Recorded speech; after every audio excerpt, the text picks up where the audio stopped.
Id-dikjarazzjonijiet finanzjarji tal-kumpanija Gazol li kienet issieħeb ewlieni fil-proġett tal-Power Station ta' Dellimara juru vojt fil-perjodu meta l-Gazol ma baqgħetx tagħmel parti mill-konsorzju ta' kumpaniji li kien responsabbli mill-Power Station ta' Dellimara.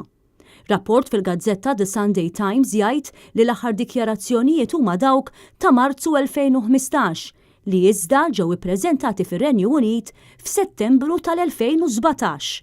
Fil-perjodu ta' bejn Marzu 2015 u Settembru 2017, il-Gazol kienet irtirat mill-konsorzju wara li ngħatat somma ta' flus, iżda d-dikjarazzjonijiet ma jurux l-ammont tas-somma jew fejn marru dawn il-flus.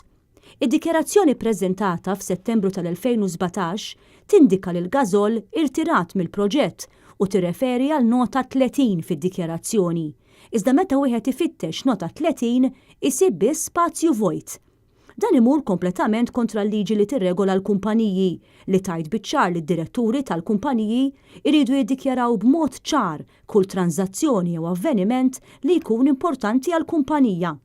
Il-gazzetta tajt li forsi wieħed jista' jgħid li dan huwa żball fid-dikjarazzjoni, iżda din in-nuqqas ta' informazzjoni tieħu xejn oħra meta wieħed jiftakar il-kontroversja marbuta ma' dan il-proġett u l-fatt li l-Ministru Conrad Mizzi kien issemma fil-Panama Papers. Dan minn barra l-fatt li l-Gazol kienet bijat l-isma tagħha fl-Electrogas fl-istess jum li l-kumpanija ta' Conrad Mizzi fil-Panama kienet trasferita għal trust fin New Zealand. L-għada fit-23 ta' Lulju, rapport tal-FIAU żvelat fil-ġurnal The Times of Malta kien juri li somma ta' flus kienet trasferita lil kumpanija 17 Black f'Dubai, li l-istess rapport tal-FIAU jgħid illi saret biex ikunu trasferiti flus lejn il-kumpaniji li Mizzi u Keach Kembri għandhom fil-Panama.